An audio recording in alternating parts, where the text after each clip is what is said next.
2025 के जो बजट हुए हैं पेश, इस बजट में कई सारी बातों का जिक्र किया गया है, लेकिन आपको इस वीडियो में ये बताएंगे कि छात्रों के लिए इस बजट में क्या कुछ खास है।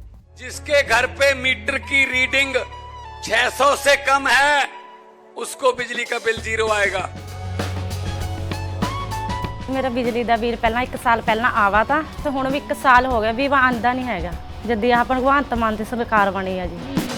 ਮੁੰਡਾ ਸਾਨੂੰ ਛੋਟਾ ਕਹਿੰਦਾ ਪਿਛਲੀ ਵਾਰੀ ਬਿੱਲ ਕਿੰਨਾ ਆਇਆ था माँ 3500 रुपया कहना ऐसी 0 आया। माँ फिर ऐसा मुख्यमंत्री पूरे इंडिया में बनना चाहिए।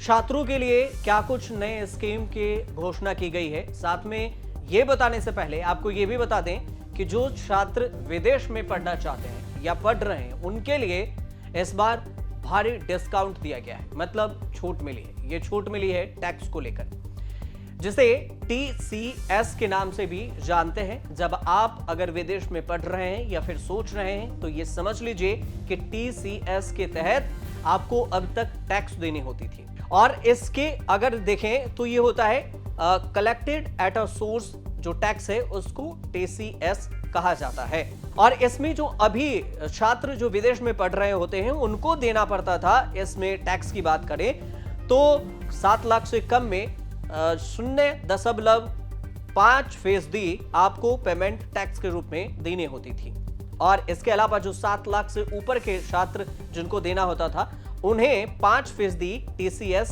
की राशि अधिक लगती थी। लेकिन इस बार इसको खत्म कर दिया गया है, और इन सब में से TCS हटाने का फायदा यह हुआ है कि 7 लाख तक या फिर 7 लाख से ज्यादा तक जिनके भी फॉरेन कंट्री में जो पढ़ाई करना चाहते हैं उनको इसमें से TCS के लिए एप्लीकेबल नहीं होंगे, जिनकी फीस 7 लाख तक के एवरेज में आ रहा हो वो। मतलब सीधा समझे तो जो अभी तक ये सारी चीजें जो इंस्टीट्यूट 18E मतलब 80E के तहत रजिस्टर्ड हैं, जो रजिस्टर मान्यता प्राप्त विश्वविद्यालय उनके द्वारा जो बात सामने आई उसमें जो अब तक ये IT एक्ट होता था सेक्शन 80E, और इसी के तहत IT एक्ट के तहत आपको 7 लाख से ज्यादा और 7 लाख से कम पर आपको टैक्स देनी पड़ती थी विदेश में पढ़ने वाले छात्रों को, जो कि इस बार आपको इसमें छूट मिली है। एक और एक केस में 206 C1G के तहत जो इनकम टैक्स के टैक्स हैं उसमें ऑथराइज जो होता था डीलर, और उसको कंपलसरी था कि TCS के तहत 0.5% के आपको TCS कलेक्ट करना होता था, और इसी के तहत 7 लाख रुपए तक में आपको 0.5% टैक्स लगते थे अतिरिक्त में। लेकिन अब इसे हटा दिया गया है, और वर्तमान में आयकर अधिनियम की धारा 206 C1G के अनुसार से जो बात में टैक्स देते थे उसे हटाकर अब इसे फ्री कर दिया गया है। अब बात यह होती है कि आपको TCS से विदेश में पढ़ने के लिए आसान हो जाएगा, मतलब आपको टैक्स कम देने पड़ेंगे, और लोन भी इससे आपको आसानी से मिल सकेगा। अब जो लोन के बोझ हैं वो भी आप पर कम हो जाएंगे, और आसानी से आप विदेश में पढ़ने के लिए बैंकों से लोन ले सकते हैं। छात्रों की जो विदेश में पढ़ने वाले छात्र हैं उनके लिए ये बात थी। अब जो भारत में छात्र हैं उसमें IIT और मेडिकल के जो स्टूडेंट हैं जो पढ़ाई करना चाहते हैं या फिर कर रहे हैं उनके लिए खुशखबरी है। खुशखबरी ये कि इस बार सीटों की संख्या बढ़ाया गया है। मेक इन इंडिया को आगे बढ़ाने पर इस बार बजट में जोर दिया गया, और इसमें से देखें तो एक और चीज पर फोकस किया गया है युवाओं को लिए। उसमें लघु मध्यम और बड़े उद्योग MSME के तहत रोजगार के अवसर को पैदा करने की बात कही गई है। सरकारी स्कूल में 50,000 अटल टिंकरिंग लैब तैयार किए जाएंगे, और ये 50,000 लैब तैयार होगी तो फिर रोजगार के भी अवसर बढ़ सकते हैं।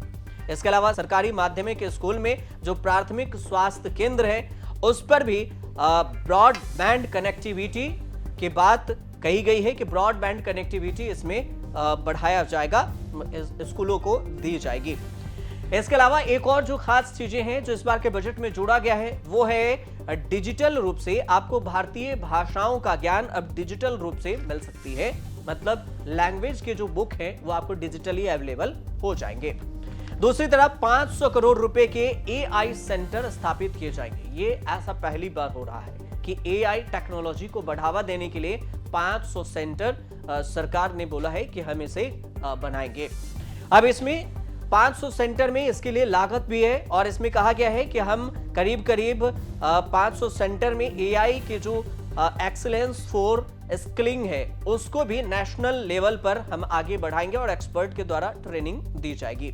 साथ में एक चीज और समझिए कि मेडिकल कॉलेज में और अस्पतालों में सीटों की संख्या बढ़ाई जाएगी। 5 साल में कहा गया है कि 75,000 और भी सीटें बढ़ाने का लक्ष्य है और इसके अलावा जो कॉलेज में मेडिकल कॉलेज में 75,000 और फिर अस्पताल में 10,000 अतिरिक्त सीटें भी बढ़ाने का लक्ष्य रखा गया है।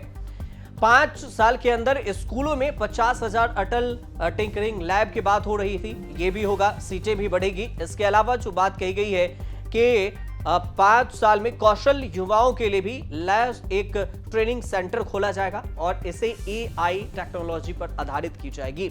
2014 में अगर देखा जाए तो 5 आईआईटी कॉलेज में 6500 अतिरिक्त छात्रों को सुविधा देने के लिए एडिशनल इंफ्रास्ट्रक्चर का निर्माण किया जाएगा, जो 2014 से बात की जा रही थी और अब तक नहीं हो पाई थी। केंद्रीय वित्त मंत्री जो है उन्होंने कहा है कि 23 आईआईटी में करीब 1,35,000 स्टूडेंट अभी भी मौजूद है और इसी के साथ पटना आईआईटी का भी विस्तार किया जाएगा, बिहार के पटना आईआईटी का।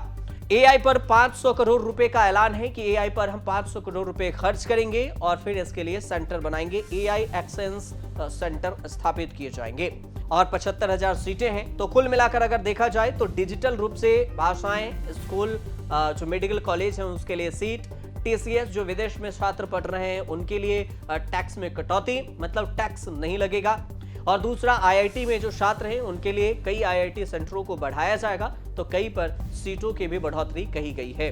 मतलब आईआईटी में 75,000 और मेडिकल में 6500 के करीब में सीटें बढ़ाने की बात हुई है और इसके अलावे जो हॉस्पिटल में भी 10,000 सीटें बढ़ाने की बात हुई है। डिटेल्स ये भी है कि किस किस कॉलेज में ये सीटें बढ़ाई जाएगी, ये फिलहाल अभी तो नाम से नहीं तय हुआ, लेकिन इतना बताया गया है कि सीटों की संख्या मेडिकल और इंजीनियरिंग के जो छात्र हैं उनके लिए बढ़ाया जाएगा। तो ये कहीं ना कहीं छात्रों के हित में बात बजट में की गई है, जो छात्रों के फायदे के लिए। आपको अगर जानकारी सही लगी हो तो हमारे चैनल को सब्सक्राइब कीजिए, शेयर कीजिए और कमेंट कीजिएगा और देखते रहिए न्यूज़ तक।